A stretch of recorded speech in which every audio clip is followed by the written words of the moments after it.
بسم اللہ الرحمن الرحیم الحمدللہ والصلاة والسلام علی رسول اللہ وبعد۔ ناظرین السلام علیکم ورحمۃ اللہ وبرکاتہ۔ باب غزوۃ اوطاس، غزوہ اوطاس کا بیان۔ اوطاس قبیلہ ہوازن کے ملک میں ایک وادی کا نام ہے، یعنی جو قبیلہ ہوازن ہے تو ان کے ملک میں ایک وادی ہے۔ یہ جنگ حنین کے بعد ہوئی، کیونکہ ہوازن کے کچھ لوگ بھاگ کر اوطاس کی طرف چلے گئے، کچھ طائف کی طرف۔ تو اوطاس پر آپ نے ابو عامر اشعری کو سردار کر کے لشکر بھیجا اور طائف کی طرف بذات خود تشریف لے گئے۔ اوطاس میں درید بن سمہ سردار اوطاس کو ربیعہ بن رفیع یا زبیر بن عوام نے قتل کیا تھا، اور یہ درید بن سمہ وہاں مارا گیا۔ حدیث نمبر 4323۔ ابو موسیٰ اشعری روایت کرتے ہیں کہ جب رسول صلی اللہ علیہ وسلم غزوہ حنین سے فارغ ہو گئے تو آپ نے ایک دستے کے ساتھ ابو عامر کو وادی اوطاس کی طرف بھیجا۔ اس معرکہ میں درید بن سمہ سے مقابلہ ہوا اور درید قتل کیا گیا، اور اللہ تعالیٰ نے اس کے لشکر کو شکست دی۔ ابو موسیٰ اشعری نے بیان کیا کہ ابو عامر کے ساتھ نبی صلی اللہ علیہ وسلم نے بھی مجھے بھیجا تھا۔ ابو عامر کے گھٹنے میں تیر آ کر لگا۔ بنی جشم کے ایک شخص نے ان پر تیر مارا اور ان کے گھٹنے میں اتار دیا تھا۔ میں ان کے پاس پہنچا اور کہا، چچا یہ تیر آپ پر کس نے پھینکا ہے، کس نے مارا ہے؟ انہوں نے ابو موسیٰ کو اشارہ سے بتایا کہ وہ جشمی میرا قاتل ہے جس نے مجھے نشانہ بنایا ہے۔ میں اس کی طرف لپکا اور اس کے قریب پہنچ گیا، لیکن جب اس نے مجھے دیکھا تو وہ بھاگ پڑا۔ میں نے اس کا پیچھا کیا اور میں یہ کہتا جاتا تھا، تجھے شرم نہیں آتی؟ تجھ سے مقابلہ نہیں کیا جاتا؟ آخر وہ رک گیا اور ہم نے ایک دوسرے پر تلوار سے وار کیا۔ میں نے اسے قتل کر دیا اور ابو عامر سے جا کر کہا کہ اللہ نے آپ کے قاتل کو قتل کروا دیا۔ انہوں نے کہا کہ میرے گھٹنے میں سے تیر نکالو، تو اس سے پانی جاری ہو گیا۔ انہوں نے تیر نکالا تو اس سے پانی بہنے لگا، اس کا مطلب ہے کہ خون پھٹ گیا ہے۔ پھر انہوں نے فرمایا، بھتیجے نبی اکرم کو میرا سلام کہنا اور عرض کرنا کہ میرے لیے مغفرت کی دعا کریں۔ ابو عامر نے لوگوں پر مجھے نائب بنا دیا۔ اس کے بعد وہ تھوڑی دیر اور زندہ رہے اور پھر شہید ہو گئے۔ میں واپس ہوا اور حضور اکرم کی خدمت میں پہنچا۔ آپ اپنے گھر میں بانوں کی ایک چارپائی پر تشریف رکھتے تھے، اس پر کوئی بستر بچھا ہوا نہیں تھا، اور بانوں کے نشانات آپ کی پیٹھ اور پہلو پر پڑ گئے تھے۔ میں نے آپ سے اپنے اور ابو عامر کے واقعات بیان کیے، اور یہ کہ انہوں نے دعائے مغفرت کے لیے درخواست کی ہے۔ آپ نے پانی طلب کیا اور وضو کیا، پھر ہاتھ اٹھا کر دعا کی، اے اللہ عبید ابو عامر کی مغفرت فرما۔ میں نے آپ کی بغل کی سفیدی دیکھی جب آپ دعا کر رہے تھے، یعنی کافی ہاتھ اٹھایا تھا۔ پھر حضور صلی اللہ علیہ وسلم نے دعا کی، اے اللہ قیامت کے دن ابو عامر کو اپنی بہت سی مخلوق سے بلند تر درجہ عطا فرمانا۔ میں نے عرض کیا، اور میرے لیے بھی اللہ سے مغفرت کی دعا کر دیجئے۔ آپ نے دعا کی، اے اللہ عبداللہ بن قیس کے گناہوں کو بھی معاف کر اور قیامت کے دن اچھا مقام عطا فرما۔ اور بردہ نے بیان کیا کہ ابو بردہ نے بیان کیا کہ ایک دعا ابو عامر کے لیے تھی اور دوسری دعا ابو موسیٰ کے لیے۔ باب غزوۃ الطائف فی شوال سنۃ 8۔ غزوہ طائف کا بیان جو شوال سن 8 ہجری میں ہوا، اسے موسیٰ بن عقبہ نے روایت کیا ہے۔ حدیث نمبر 4324۔ ام سلمہ رضی اللہ عنہا روایت کرتی ہیں کہ نبی صلی اللہ علیہ وسلم میرے یہاں تشریف لائے تو میرے پاس ایک مخنث بیٹھا ہوا تھا۔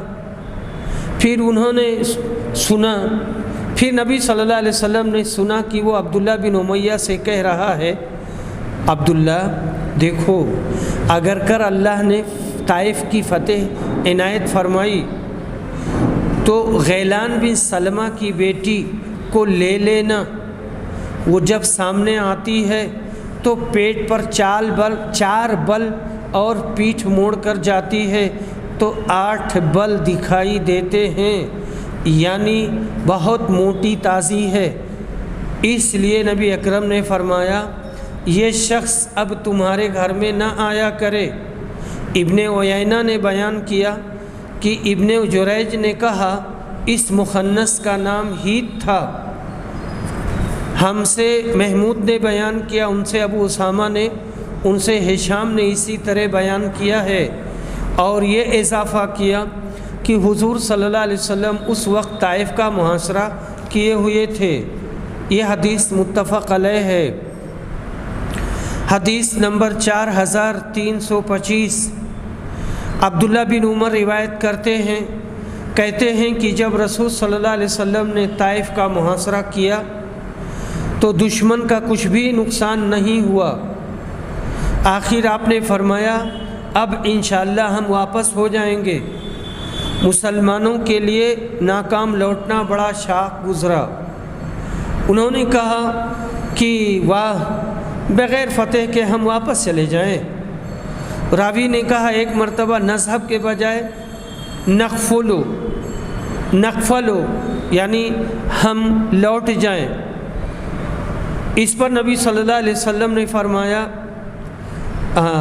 یہاں پر راوی نے ایک مرتبہ نذهبو کے بجائے نقفلو کا لفظ استعمال کیا ہے، یعنی ہم لوٹ جائیں اور طائف کو فتح نہ کریں۔ یہ کیوں کر ہو سکتا ہے؟ اس پر آپ نے کہا پھر صبح سویرے میدان میں جنگ کے لیے آ جاؤ۔ صحابہ صبح سویرے ہی آ گئے، لیکن ان کی بڑی تعداد زخمی ہو گئی۔ اب پھر نبی صلی اللہ علیہ وسلم نے کہا انشاءاللہ ہم کل واپس چلیں گے۔ صحابہ نے اسے بہت پسند کیا۔ رسول صلی اللہ علیہ وسلم اس پر ہنس پڑے، اور سفیان نے ایک مرتبہ بیان کیا کہ حضرت صلی اللہ علیہ وسلم مسکرا دیے۔ بیان کیا کہ حمیدی نے کہا ہم سے سفیان نے پوری خبر بیان کی۔ اس جنگ میں الٹا مسلمانوں ہی کا نقصان ہوا، کیونکہ طائف والے قلعہ کے اندر تھے اور 1 برس کا ذخیرہ انہوں نے اس کے اندر رکھ لیا تھا۔ نبی اکرم 18 دن یا 25 دن یا اور کم و بیش اسی کا محاصرہ کیے رہے۔ کافر قلعہ کے اندر سے مسلمانوں پر تیر برساتے رہے، لوہے کے ٹکڑے گرم کر کے پھینکتے، جس سے کئی مسلمان شہید ہو گئے۔ آپ نے نوفل بن معاویہ سے مشورہ کیا۔ انہوں نے کہا یہ لوگ لومڑی کی طرح ہیں جو اپنے بل میں گھس گئی ہے، اگر آپ یہاں ٹھہرے رہیں گے تو لومڑی پکڑ پائیں گے، اگر چھوڑ دیں گے تو لومڑی آپ کا کچھ نقصان نہیں کر سکتی۔ حدیث نمبر 4326 4327۔ ابو عثمان نہدی روایت کرتے ہیں، کہتے ہیں میں نے سعد بن ابی وقاص سے سنا، جنہوں نے سب سے پہلے اللہ کے راستے میں تیر چلایا تھا، اور ابو بکرہ سے جو طائف کے قلعہ پر چند مسلمانوں کے ساتھ چڑھے تھے اور اس طرح نبی صلی اللہ علیہ وسلم کی خدمت میں حاضر ہوئے تھے۔ ان دونوں صحابیوں نے بیان کیا کہ ہم نے حضور اکرم سے سنا، آپ فرما رہے تھے جو شخص جانتے ہوئے اپنے باپ کے سوا کسی دوسرے کی طرف اپنے آپ کو منسوب کرے تو اس پر جنت حرام ہے۔ اور اسی حدیث میں آگے چل کر کے کہتے ہیں کہ انہوں نے کہا یقیناً ان میں سے ایک سعد بن ابی وقاص تو وہ ہیں جنہوں نے اللہ کے راستے میں سب سے پہلے تیر چلایا تھا، اور دوسرے ابو بکرہ وہ ہیں جو 30ویں آدمی تھے ان لوگوں میں جو طائف کے قلعہ سے اتر کر نبی صلی اللہ علیہ وسلم کے پاس آئے تھے۔ حدیث نمبر 4328 ابو موسیٰ اشعری روایت کرتے ہیں کہ نبی صلی اللہ علیہ وسلم کے قریب تھا جب آپ جیرانہ سے جو مکہ اور مدینہ کے درمیان میں ایک مقام ہے اترے تھے، مکہ اور مدینہ کے نہیں، مکہ اور طائف کے۔ آپ کے ساتھ بلال تھے۔ اسی عرصہ میں نبی صلی اللہ علیہ وسلم کے پاس ایک بدوی آیا اور کہنے لگا کہ آپ نے جو مجھ سے وعدہ کیا ہے اسے پورا کیوں نہیں کرتے؟ رسول اکرم نے فرمایا بشارت ہو تمہیں؟ اس پر وہ بدوی بولا بشارت تو آپ مجھے بہت دے چکے۔ پھر حضور اکرم نے چہرہ مبارک ابو موسیٰ اور بلال کی طرف پھیرا۔ آپ بہت غصے میں معلوم ہو رہے تھے۔ آپ نے فرمایا اس نے بشارت واپس کر دی، اب تم دونوں اسے قبول کر لو۔ ان دونوں حضرات نے عرض کیا ہم نے قبول کیا۔ پھر آپ نے پانی کا ایک پیالہ طلب فرمایا اور اپنے دونوں ہاتھوں اور چہرے کو اس میں دھویا اور اسی میں کلی کی، اور ابو موسیٰ اشعری و بلال ہر دو سے کہا اس کا پانی پی لو اور اپنے چہروں سینوں پر اسے ڈال لو اور بشارت قبول کرو۔ ان دونوں نے پیالہ لے لیا اور ہدایت کے مطابق عمل کیا۔ پردہ کے پیچھے سے سلمہ نے بھی کہا کہ اپنی ماں کے لیے بھی کچھ چھوڑ دینا، چنانچہ ان ہر دو نے ان کے لیے ایک حصہ چھوڑ دیا۔ اس حدیث کی باب سے مناسبت اس فقرے سے نکلتی ہے کہ آپ جیرانہ میں اترے ہوئے تھے، کیونکہ جیرانہ میں آپ غزوہ طائف میں ٹھہرے تھے۔ بدوی کو نبی صلی اللہ علیہ وسلم نے شاید کچھ روپے، پیسے یا مال غنیمت دینے کا وعدہ فرمایا ہوگا۔ جب وہ تقاضا کرنے آیا تو آپ نے فرمایا مال کی کیا حقیقت ہے، جنت تجھ کو مبارک ہو۔ لیکن بدقسمتی سے وہ بے ادب گنوار اس بشارت پر خوش نہ ہوا۔ آپ نے اس کی طرف سے منہ پھیر لیا اور ابو موسیٰ اشعری اور بلال کو یہ نعمت سرفراز فرمائی۔ جیرانہ کو مکہ اور مدینہ کے درمیان کہنا راوی کی بھول ہے۔ جیرانہ مکہ اور طائف کے درمیان واقع ہے۔ سن 70 ہجری کے حج میں جیرانہ جانے اور اس تاریخی جگہ کو دیکھنے کا شرف مجھ کو حاصل ہے۔ یہ آخری ٹکڑا مولانا داؤد راز صاحب کا ہے جو اس کتاب کے مترجم اور شارح ہیں رحمہ اللہ۔ حدیث نمبر 4329 صفوان بن یعلا بن امیہ کہتے ہیں کہ یعلا بن امیہ نے کہا کاش میں رسول اللہ صلی اللہ علیہ وسلم کو اس وقت دیکھ سکتا جب آپ پر وحی نازل ہوتی ہے۔ بیان کیا کہ حضور اکرم جیرانہ میں ٹھہرے ہوئے تھے۔ آپ کے لیے ایک کپڑے سے سایہ کر دیا گیا تھا اور اس میں چند صحابہ بھی آپ کے ساتھ موجود تھے۔ اتنے میں ایک اعرابی آیا، وہ ایک جبہ پہنے تھا، خوشبو میں بسا ہوا۔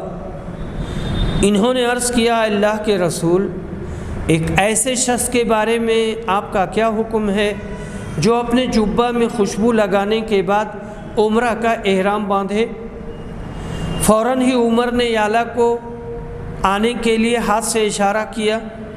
یعلا حاضر ہو گئے اور اپنا سر رسول اکرم کو دیکھنے کے لیے اندر کیا۔ نزول وحی کی کیفیت سے نبی صلی اللہ علیہ وسلم کا چہرہ سرخ ہو رہا تھا۔ اور زور زور سے سانس چل رہی تھی۔ تھوڑی دیر تک یہی کیفیت رہی، پھر ختم ہو گئی۔ تو آپ نے دریافت فرمایا، ابھی عمرہ کے متعلق جس نے سوال کیا تھا وہ کہاں ہیں؟ انہیں تلاش کر کے لایا گیا تو آپ نے فرمایا، جو خوشبو تم نے لگا رکھی ہے اسے 3 مرتبہ دھو لو اور جبہ اتار دو، اور پھر عمرہ میں وہی کام کرو جو حج میں کیا کرتے ہو۔ حدیث نمبر 4330۔ عبداللہ بن زید بن عاصم روایت کرتے ہیں، کہتے ہیں غزوہ حنین کے موقع پر اللہ تعالیٰ نے اپنے رسول کو جو غنیمت دی تھی، آپ نے اس کی تقسیم کمزور ایمان کے لوگوں میں کر دی، جو فتح مکہ کے بعد جو لوگ مسلمان ہوئے تھے، اور انصار کو اس میں سے کچھ نہیں دیا۔ گویا کہ انہوں نے غصہ کیا کہ جو مال دوسروں کو ملا ہے ان کو کیوں نہیں ملا۔ اس کا انہیں کچھ ملال بھی ہوا کہ وہ مال جو حضرت صلی اللہ علیہ وسلم نے دوسروں کو دیا انہیں نہیں دیا۔ آپ نے اس کے بعد انہیں خطاب کیا اور فرمایا، اے انصاریو، کیا میں نے تمہیں گمراہ نہیں پایا تھا؟ پھر تم کو میرے ذریعہ اللہ نے ہدایت نصیب کی، اور تم میں آپس میں دشمنی اور نا اتفاقی تھی، تو اللہ نے میرے ذریعہ تم میں باہم الفت پیدا کی، اور تم محتاج تھے، اللہ نے میرے ذریعہ تمہیں مالدار کر دیا۔ آپ کے ایک ایک جملے پر انصار کہتے جاتے تھے کہ اللہ اور اس کے رسول کے ہم سب سے زیادہ احسان مند ہیں۔ رسول اعظم نے فرمایا، میری باتوں کا جواب دینے سے تمہیں کیا چیز مانے ہے؟ بیان کیا کہ حضور کے ہر اشارے پر انصار عرض کرتے جاتے کہ اللہ اور اس کے رسول کے ہم سب سے زیادہ احسان مند ہیں اور ممنون کرم ہیں۔ پھر حضور نے فرمایا کہ اگر تم چاہتے تو مجھ سے اس طرح بھی کہہ سکتے تھے کہ آپ آئے تو لوگ آپ کو جھٹلا رہے تھے لیکن ہم نے آپ کی تصدیق کی، وغیرہ وغیرہ۔ کیا تم اس پر خوش نہیں ہو کہ جب لوگ اونٹ اور بکریاں لے جا رہے ہوں گے تو تم اپنے گھروں کی طرف رسول اللہ کو ساتھ لیے جا رہے ہوگے؟ اگر ہجرت کی فضیلت نہ ہوتی تو میں بھی انصار کا ایک آدمی بن جاتا۔ لوگ خواہ کسی گھاٹی یا وادی میں چلیں، میں تو انصار کی وادی اور گھاٹی میں چلوں گا۔ انصار اس کپڑے کی طرح ہیں، یعنی استر جو ہمیشہ جسم سے لگا رہتا ہے، اور دوسرے لوگ اوپر کے کپڑے کی طرح ہیں، یعنی ابرا۔ تم لوگ سے مراد انصار دیکھو گے کہ میرے بعد تم پر دوسروں کو ترجیح دی جائے گی۔ تم ایسے وقت میں صبر کرنا یہاں تک کہ مجھ سے حوض کوثر پر ملو۔ اس حدیث کی سند میں عبداللہ بن زید بن عاصم مازنی کا ذکر ہے، جو مشہور صحابی ہیں۔ کہتے ہیں مسلمہ کذاب کو انہوں نے ہی مارا تھا۔ یہ واقعہ ہرہ سن 63 میں یزید کی فوج کے ہاتھ سے شہید ہوئے۔ روایت میں نبی اکرم کے مال تقسیم کرنے کا ذکر ہے۔ آپ نے یہ مال قریش کے ان لوگوں کو دیا تھا جو نو مسلم تھے، ابھی ان کا اسلام مضبوط نہیں ہوا تھا۔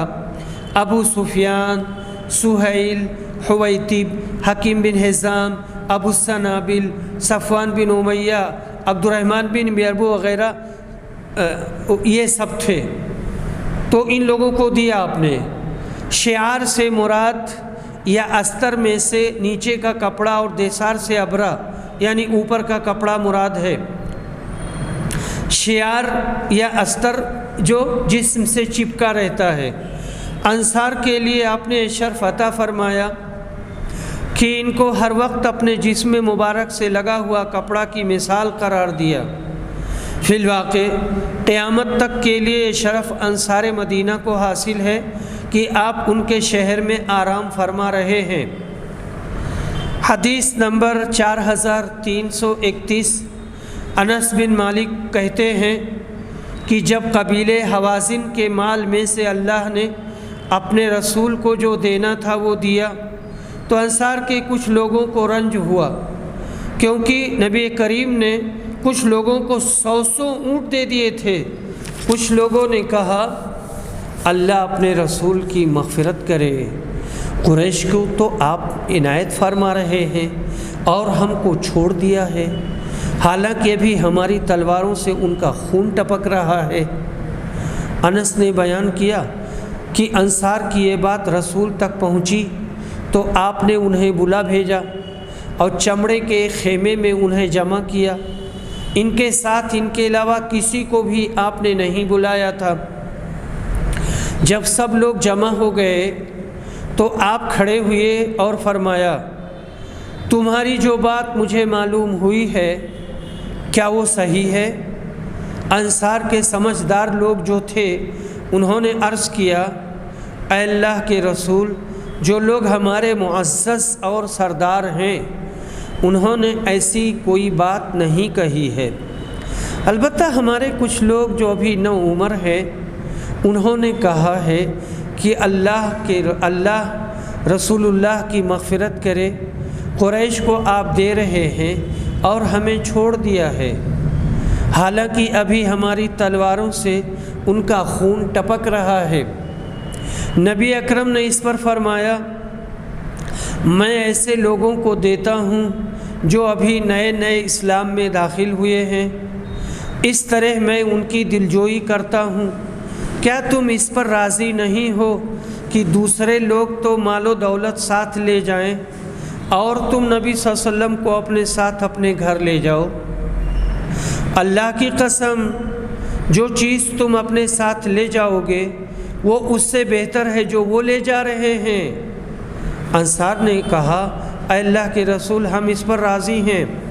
اس کے بعد نبی اکرم نے فرمایا میرے بعد تم دیکھو گے کہ تم پر دوسروں کو ترجیح دی جائے گی، اس وقت صبر کرنا یہاں تک کہ اللہ اور اس کے رسول سے آ ملو، میں حوض کوثر پر ملوں گا۔ انس نے کہا لیکن انصار نے صبر نہیں کیا۔ حضرت انس کا اشارہ غالباً سردار انصار حضرت عبادہ بن صامت کی طرف ہے، جنہوں نے وفات نبوی کے بعد منا امیر و منکم امیر والی بات کہی تھی، امیر کی آواز اٹھائی تھی کہ ایک امیر ہمارا اور ایک امیر آپ کا، مگر جمہور انصار نے اس سے موافقت نہیں کی اور خلفائے قریش کو تسلیم کر لیا۔ سند میں حضرت ہشام بن عروہ کا نام آیا ہے، پیچھے بہت بار آیا ہے۔ یہ مدینہ کے مشہور تابعین میں سے ہیں جن کا شمار اکابر علماء میں ہوتا ہے۔ سن 61 میں پیدا ہوئے اور سن 146 میں بغداد میں انتقال ہوا۔ حدیث نمبر 4332، انس بن مالک رضی اللہ عنہ روایت کرتے ہیں کہ فتح مکہ کے دن رسول صلی اللہ علیہ وسلم نے قریش میں مال غنیمت کو تقسیم کر دیا۔ انصار اس سے رنجیدہ ہوئے، ناراض ہوئے۔ آپ نے فرمایا کیا تم اس پر راضی نہیں ہو کہ دوسرے لوگ دنیا اپنے ساتھ لے جائیں اور تم اپنے ساتھ اللہ کے رسول کو لے کر کے جاؤ؟ انصار نے عرض کیا کہ ہم اس پر خوش ہیں۔ رسول اکرم نے فرمایا لوگ دوسری کسی وادی یا گھاٹی میں چلیں تو میں انصار کی وادی یا گھاٹی میں چلوں گا، مجھے یہ زیادہ پسند ہے۔ یہ حدیث متفق علیہ ہے۔ حدیث نمبر 4333، زید بن انس ہشام بن زید بن انس یہ روایت کرتے ہیں انس بن مالک سے کہ غزوہ حنین میں جب قبیلے حوازن سے جنگ شروع ہوئی تو نبی اکرم کے ساتھ 10,000 فوج تھی۔ قریش کے وہ لوگ بھی ساتھ تھے جنہیں فتح مکہ کے بعد رسول صلی اللہ علیہ وسلم نے چھوڑ دیا تھا۔ پھر سب نے پیٹھ پھیر لی۔ حضور نے پکارا، اے انصاریوں! انہوں نے جواب دیا کہ ہم حاضر ہیں۔ اے اللہ کے رسول، آپ کے ہر حکم کی تعمیل کرنے کے لیے ہم حاضر ہیں، ہم آپ کے سامنے ہیں۔ پھر نبی صلی اللہ علیہ وسلم اپنی سواری سے اتر گئے اور فرمایا، میں اللہ کا بندہ اور اس کا رسول ہوں۔ پھر مشرکین کو ہار ہو گئی۔ جن لوگوں کو حضور نے فتح مکہ کے بعد چھوڑ دیا تھا یعنی ان کی کوئی گرفت نہیں کی تھی، آزاد کر دیا تھا، ان کو اور مہاجرین کو آپ صلی اللہ علیہ وسلم نے دیا مال غنیمت میں سے، لیکن انصار کو کچھ نہیں دیا۔ اس پر انصار نے اپنے غم کا اظہار کیا تو آپ نے انہیں بلایا اور فرمایا، ایک خیمہ میں جمع کر کے، تم اس پر راضی نہیں ہو کہ دوسرے لوگ بکری اور اونٹ اپنے ساتھ لے جائیں اور تم اللہ کے رسول کو اپنے ساتھ لے جاؤ؟ نبی صلی اللہ علیہ وسلم نے کہا، اگر لوگ کسی وادی یا گھاٹی میں چلیں اور انصار دوسری گھاٹی میں، تو میں انصار کی گھاٹی میں چلنا پسند کروں گا۔ یہ حدیث متفق علیہ ہے۔ روایت میں طلقاء سے مراد وہ لوگ ہیں جن کو آپ نے فتح مکہ کے دن چھوڑ دیا۔ حدیث نمبر 4334، انس بن مالک روایت کرتے ہیں کہ نبی کریم صلی اللہ علیہ وسلم نے انصار کے کچھ لوگوں کو جمع کیا اور کہا، قریش کے کفر کا اور ان کی بربادیوں کا زمانہ قریب ہے۔ میرا مقصد صرف ان کی دلجوئی اور تالیف قلب تھا۔ کیا تم اس پر راضی اور خوش نہیں ہو کہ لوگ دنیا لے کر اپنے ساتھ جائیں اور تم اللہ کے رسول کو اپنے گھر لے جاؤ؟ سب انصاری بولے، کیوں نہیں، ہم اسی پر راضی ہیں۔ حضور نے فرمایا، اگر دوسرے لوگ کسی وادی میں چلیں اور انصار کسی اور گھاٹی میں، تو میں انصار کی وادی یا گھاٹی میں چلوں گا۔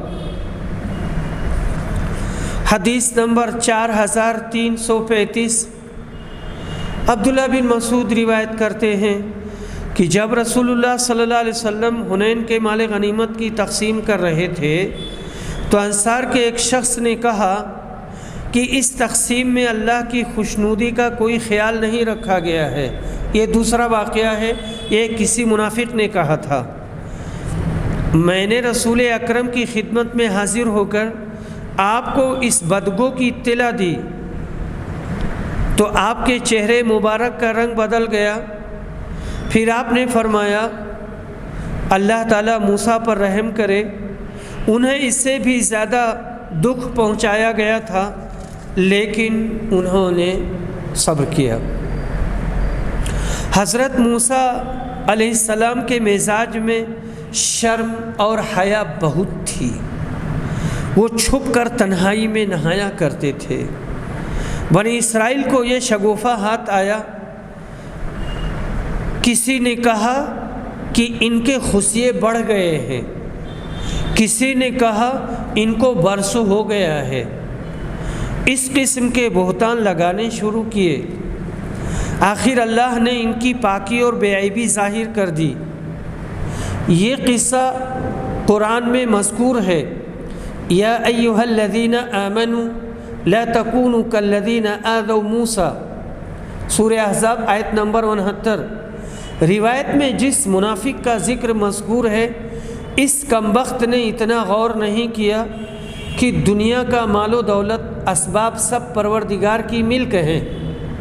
جس پیغمبر کو اللہ نے اپنا رسول بنا کر دنیا میں بھیج دیا، اس کو پورا اختیار ہے کہ جیسی مصلحت ہو اسی طرح دنیا کا مال تقسیم کرے۔ اللہ کی رضامندی کا خیال جتنا اس کے پیغمبر کو ہوگا، اس کا عشر عشیر بھی دوسروں کو نہیں ہو سکتا۔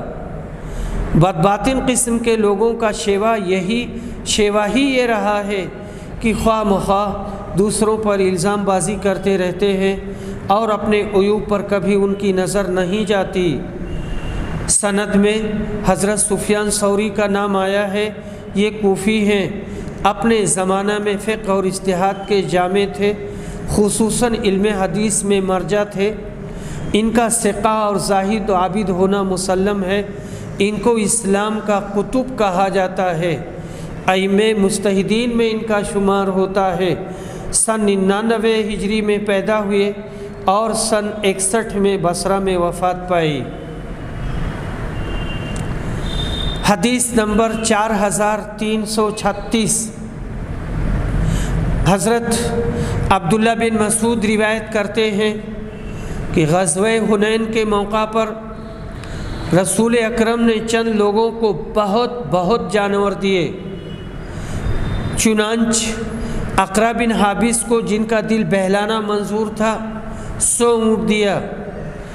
عیینہ بن حصن فزاری کو بھی اتنے ہی اونٹ دیے، اور اسی طرح دوسرے اشراف عرب کو دیا۔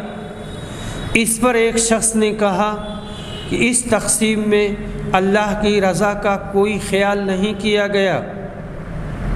ابن مسعود کہتے ہیں، میں نے کہا کہ میں اس کی خبر رسول صلی اللہ علیہ وسلم کو کروں گا اور آپ کو جا کر ضرور بتاؤں گا۔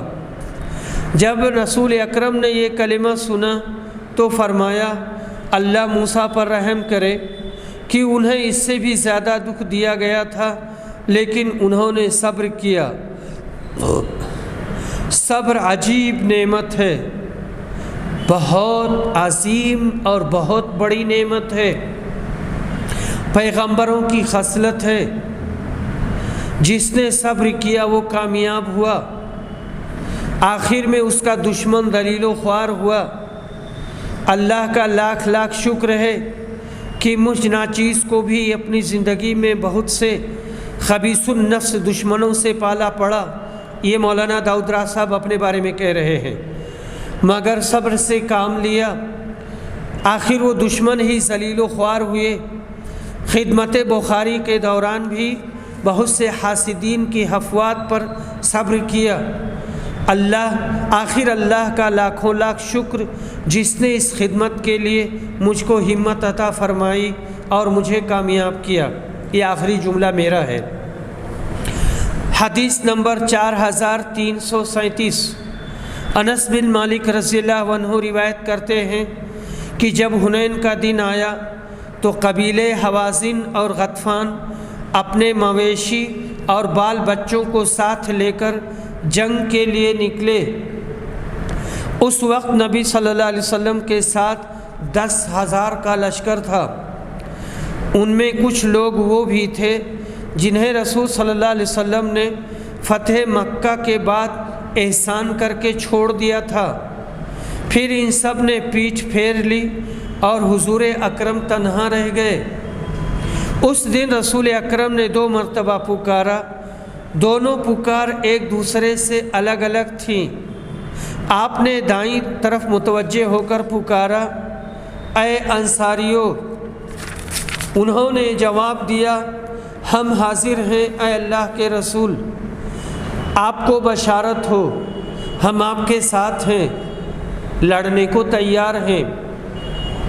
پھر آپ بائیں طرف متوجہ ہوئے اور آواز دی، اے انصاریو! انہوں نے ادھر سے جواب دیا کہ ہم حاضر ہیں اے اللہ کے رسول، بشارت ہو، ہم آپ کے ساتھ ہیں۔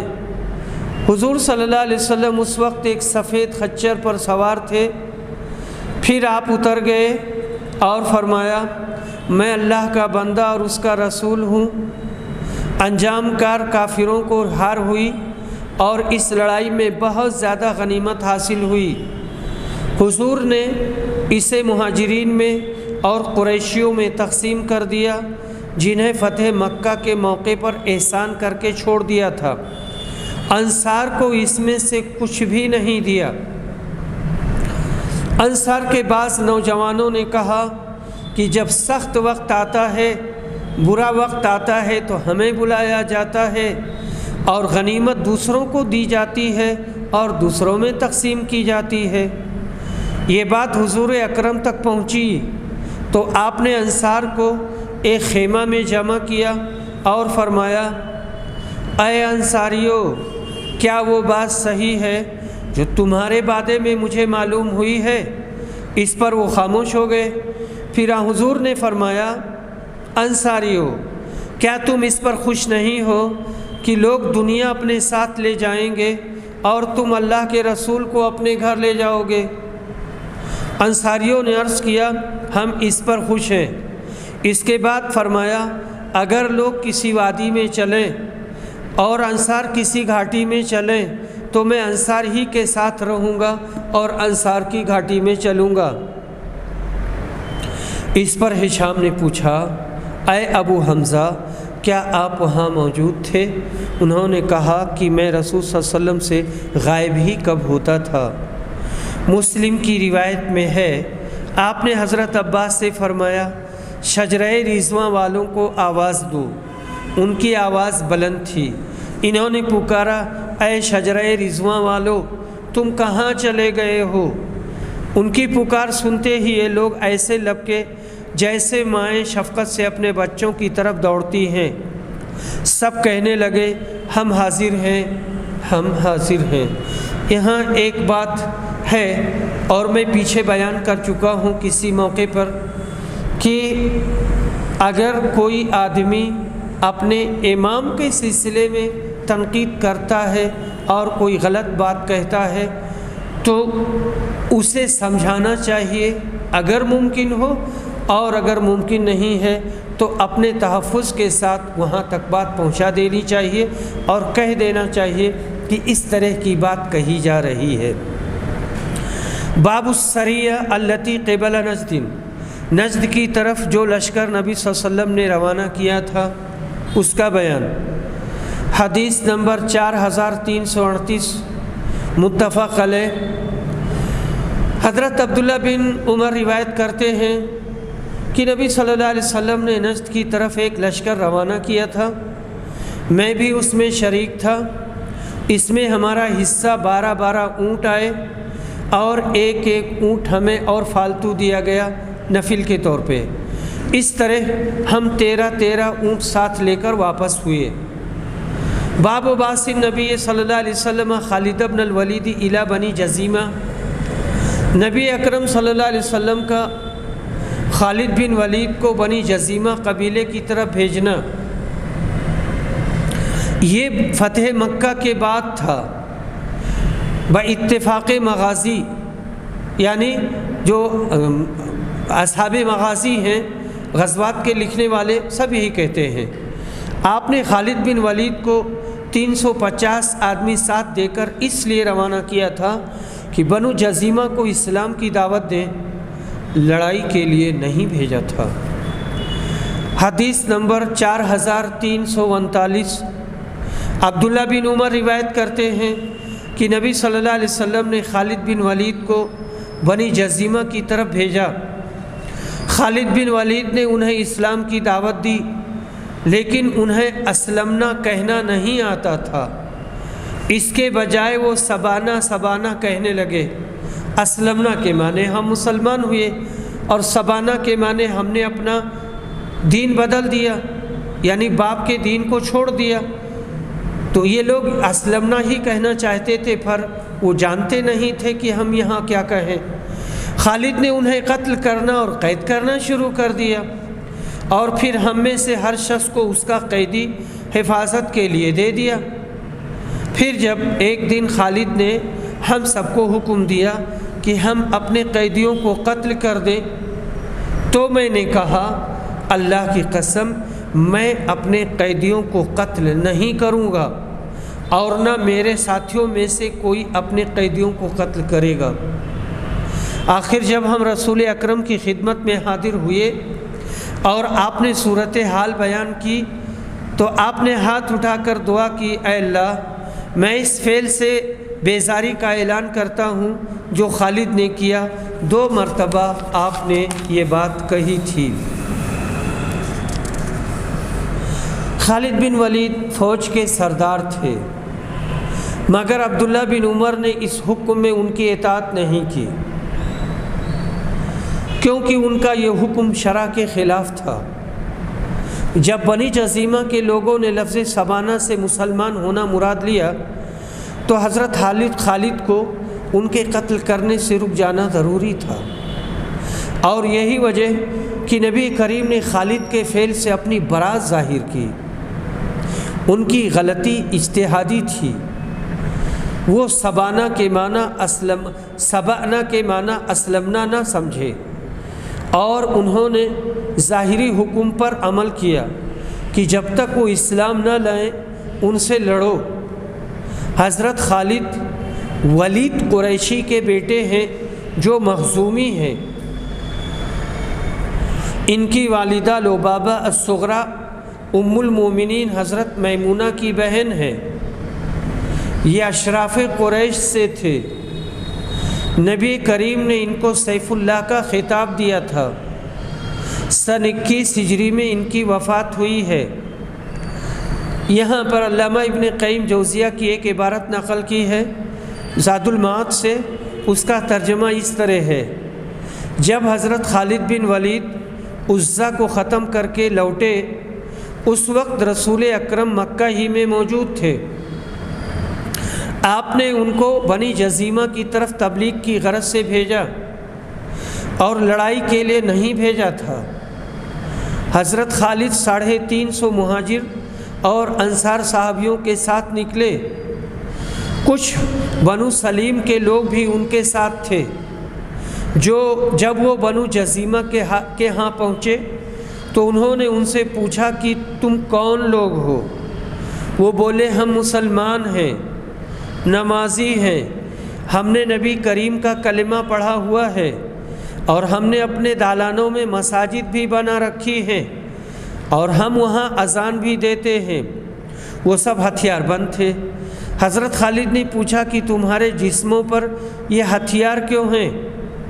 وہ بولے کہ ایک عرب قوم کے اور ہمارے درمیان عداوت چل رہی ہے، ہمارا گمان ہوا کہ شاید تم وہی لوگ ہو۔ یہ بھی منقول ہے کہ ان لوگوں نے بجائے اسلمنا کے سبعنا کہا کہ ہم اپنے پرانے دین سے ہٹ گئے ہیں۔ حضرت خالد نے ان کو حکم دیا کہ ہتھیار اتار دو۔ انہوں نے ہتھیار اتار دیے اور خالد نے ان کی گرفتاری کا حکم دے دیا۔ اس لیے حضرت خالد کے ساتھیوں نے ان سب کو قید کر لیا اور ان کے ہاتھ باندھ دیے۔ حضرت خالد نے ان کو اپنے ساتھیوں میں حفاظت کے لیے تقسیم کر دیا۔ صبح کے وقت انہوں نے پکارا کہ جن کے پاس جس قدر بھی قیدی ہوں وہ ان کو قتل کر دیں۔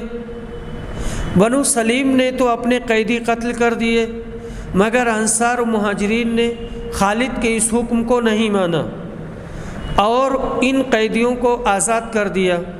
جب اس واقعہ کی خبر رسول اکرم کو ہوئی تو آپ نے خالد کے اس فعل سے بیزاری کا اظہار کیا اور ان کے اس فعل کو برا سمجھا، اور حضرت علی کو وہاں بھیجا تاکہ جو لوگ قتل ہوئے ہیں ان کا فدیہ ادا کیا جائے اور ان کے نقصان کی تلافی بھی کی جائے۔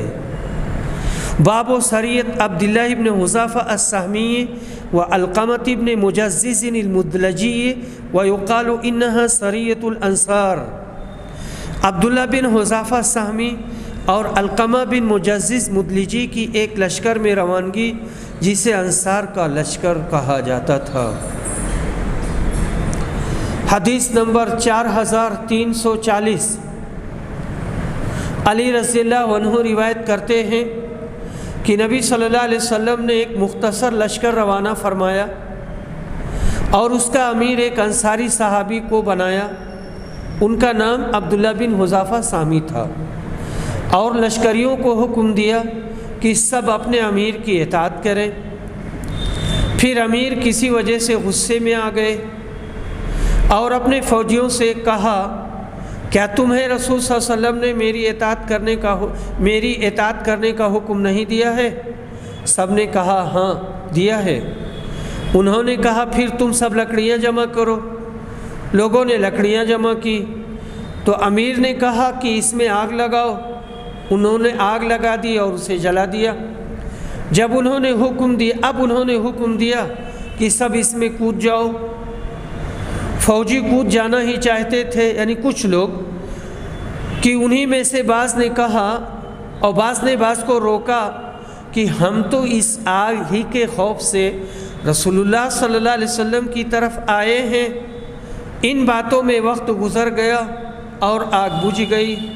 اس کے بعد امیر کا غصہ بھی ٹھنڈا ہو گیا۔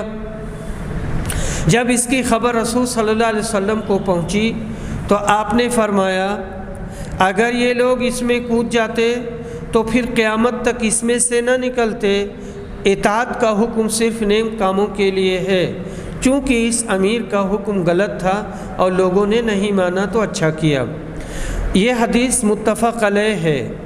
امام، خلیفہ، پیر، مرشد کی اطاعت صرف قرآن و حدیث کے مطابق احکام کے اندر ہے۔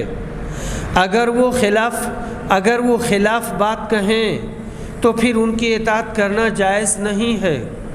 اسی لیے ہمارے امام ابو حنیفہ نے فرمایا کہ اذا صح الحدیث فہو مذہبی، جب صحیح حدیث مل جائے تو وہی میرا مذہب ہے۔ ایسے موقع پر میرے فتویٰ کو چھوڑ کر صحیح حدیث پر عمل کرنا۔ امام ابو حنیفہ کی وصیت کے باوجود کتنے لوگ ہیں جو قول امام کے آگے صحیح احادیث کو ٹھکرا دیتے ہیں۔ اللہ تعالیٰ ان کو سمجھ دے۔ بقول حضرت شاہ ولی اللہ، ایسے لوگ قیامت کے دن اللہ کی عدالت میں کیا جواب دے سکیں گے؟ مروجہ تقلید شخصی کے خلاف یہ حدیث ایک مشعل ہدایت ہے، بشرطے کی آنکھ کھول کر اس سے روشنی حاصل کی جائے۔ ائمہ کرام کا ہرگز یہ منشا نہ تھا کہ ان کے ناموں پر الگ الگ مذاہب بنائے جائیں کہ وہ اسلامی وحدت کو پارا پارا کر کے رکھ دے۔ باب بعث ابی موسیٰ و معاذ الی الیمن قبل حجۃ الوداع۔ حجۃ الوداع سے پہلے نبی صلی اللہ علیہ وسلم کا ابو موسیٰ اشعری اور معاذ ابن جبل کو یمن بھیجنا۔ حدیث نمبر 4341 4342۔ ابو بردہ روایت کرتے ہیں کہ رسول صلی اللہ علیہ وسلم نے ابو موسیٰ اشعری اور معاذ بن جبل کو یمن کا حاکم بنا کر بھیجا۔ راوی نے بیان کیا کہ دونوں صحابیوں کو اس کے ایک ایک صوبے میں بھیجا۔ مخلاف کے معنی صوبہ کے ہوتے ہیں۔ راوی نے کہا کہ یمن کے 2 صوبے تھے۔ پھر نبی صلی اللہ علیہ وسلم نے ان سے کہا دیکھو، لوگوں کے لیے آسانیاں پیدا کرنا، دشواریاں نہ پیدا کرنا، انہیں خوش کرنے کی کوشش کرنا، دین سے نفرت نہ دلانا۔ حاکم بننا آسان نہیں ہوتا ہے اور ہر طرف کی ہوائیں حاکم ہی کو لگتی ہیں، اس لیے یہ کتنی ضروری نصیحت ہے۔ یہ دونوں بزرگ اپنے اپنے کاموں پر روانہ ہو گئے۔ دونوں میں سے جب کوئی اپنے علاقے کا دورہ کرتے ہوئے اپنے ساتھی کے قریب پہنچ جاتا تو ان سے تازی ملاقات کے لیے آتا اور سلام کرتا۔ ایک مرتبہ معاذ اپنے علاقہ میں اپنے ساتھی ابو موسیٰ کے قریب پہنچ گئے اور اپنے خچر پر ان سے ملاقات کے لیے چلے۔ جب ان کے قریب پہنچے تو دیکھا کہ وہ بیٹھے ہوئے ہیں اور ان کے پاس کچھ لوگ جمع ہیں اور ایک شخص ان کے سامنے ہے جس کی مشکیں کسی ہوئی ہیں۔ معاذ نے ان سے پوچھا، اے عبداللہ بن قیس، یہ کیا واقعہ ہے؟ ابو موسیٰ نے بتلایا کہ یہ شخص اسلام لانے کے بعد مرتد ہو گیا ہے۔ انہوں نے کہا، پھر جب تک اسے قتل نہ کر دیا جائے میں اپنی سواری سے نہیں اتروں گا۔ ابو موسیٰ نے کہا کہ قتل کرنے ہی کے لیے اسے یہاں لایا گیا ہے، آپ اتر جائیں۔ لیکن انہوں نے اب بھی یہی کہا کہ جب تک اسے قتل نہ کیا جائے گا میں نہ اتروں گا۔ آخر ابو موسیٰ نے حکم دیا اور اسے قتل کر دیا گیا۔ تب وہ اپنی سواری سے اترے اور پوچھا، عبداللہ آپ قرآن کس طرح پڑھتے ہیں؟ انہوں نے کہا، میں تو تھوڑا تھوڑا ہر وقت پڑھتا رہتا ہوں، پھر انہوں نے معاذ سے پوچھا، معاذ آپ قرآن کس طرح پڑھتے ہیں؟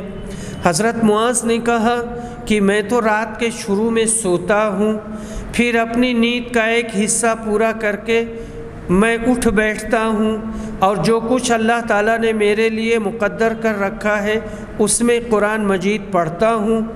اس طرح بیداری میں جس ثواب کی امید اللہ سے رکھتا ہوں، سونے کی حالت کے ثواب کا بھی اس سے اسی طرح امیدوار رہتا ہوں۔ وآخر دعوانا الحمد للہ رب العالمین۔